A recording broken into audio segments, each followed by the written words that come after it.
The German Chancellor Friedrich Merz is on his first official visit to London today, where he is expected to sign a friendship treaty between Germany and Britain. Merz's meeting with Prime Minister Keir Starmer is intended to strengthen bilateral ties, especially on security. It is understood the Anglo-German agreement will include a mutual assistance clause, whereby each country will come to the other's defense in the event of an attack. It will also focus on reducing trade barriers and bolstering school exchange programs. Let's cross over to Birgit Maas in London. So what is the significance of this visit, Birgit? Well, Sarah, it's the first time that Friedrich Merz meets officially Keir Starmer here in London, and it's also the first ever friendship treaty between Britain and the UK. And what stands out for me is that we're expecting a clause to be in there that basically goes along the lines of a threat to one country will be treated as a threat to the other country. And it just tells you something about the geopolitical context, the uncertainty that two member states feel the need to put this in a friendship treaty. So from a German and an EU perspective, I think it's really this defense aspect that's super important. We're expecting that Germany and the UK will announce that they will develop and also produce weapons together. But for the UK, it's maybe slightly different. It's the issue on migration that I think the UK side wants to stress. So for Keir Starmer, the British Prime Minister, it's a really vexed issue, the issue of so-called small boats, migrants that cross over the English Channel from France to the UK. And here we're expecting that the German law will be changed so that for German authorities, it will be easier to prosecute those who aid those criminals who aid the smugglers that are bringing the refugees over. So that's a very important issue where closer cooperation with Europe will be seen very important for Keir Starmer and the British government. And Birgit, how interested is the British public in improving relations with the EU after Brexit especially? Well, it's really interesting. On paper, even a majority of Brits would support what's called here rejoin, so rejoining the European Union. So Brexit, by a majority of people, is not seen as a success. However, this doesn't mean that this will actually happen anytime soon, and not even under Keir Starmer, the British Prime Minister, who was not a Brexiteer, but he fought for staying within the single market all those years ago at the time of the referendum.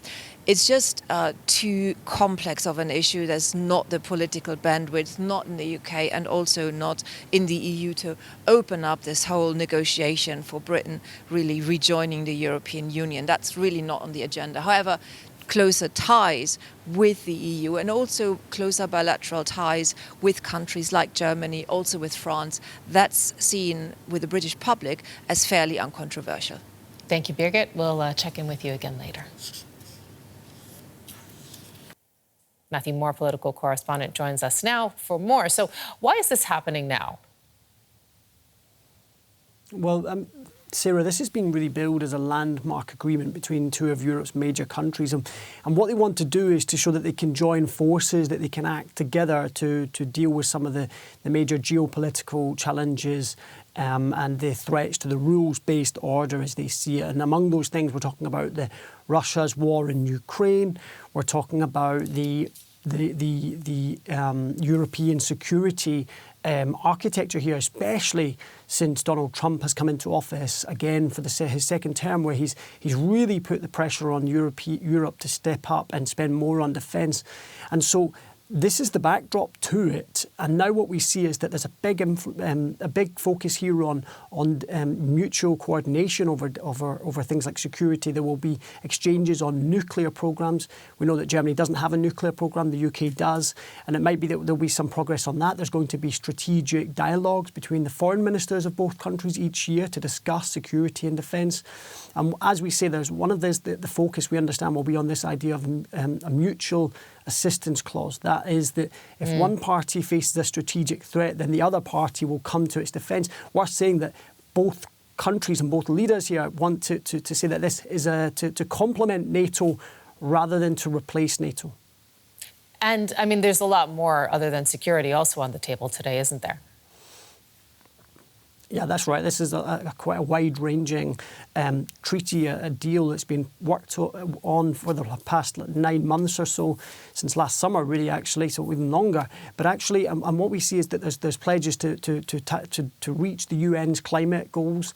There's pledges to increase coordination when it comes to research and development on AI, green tech, research in space, aerospace. And one of those things that we talk about with green is that they're talking about wind power in the North Sea, joint projects there. Migration, a big issue for both leaders. There will be closer work on that, on protecting borders, on cracking down on smuggling gangs.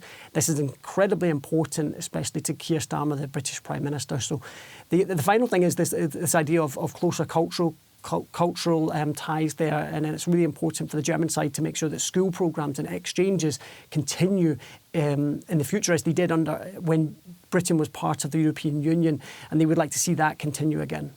How significant is it, just put it into the bigger picture for us, how significant is it for these two countries in particular to sign such an agreement? This is really as close as any two nations can cooperate outside of the European Union. So it is highly significant. It's also super important for both of these leaders. Keir Starmer has promised to reset relations with the European Union after Brexit, which really has strained relations. On the other side of the coin, you have Friedrich Merz, Germany's new Chancellor, has only been in office a few months. He basically made it his pledge during the campaign to restore unity among European allies. And he really thinks that Germany has a duty and a responsibility to lead the front there. And so there was a lot of pressure to get this treaty signed before the summer to show that they were making progress there. There was momentum. And I think it's one of the other aspects to this, Sarah, which is that both of these countries have similar treaties with the French. And there was a feeling that there was something missing between between Britain and Germany in this front. So it is a significant milestone.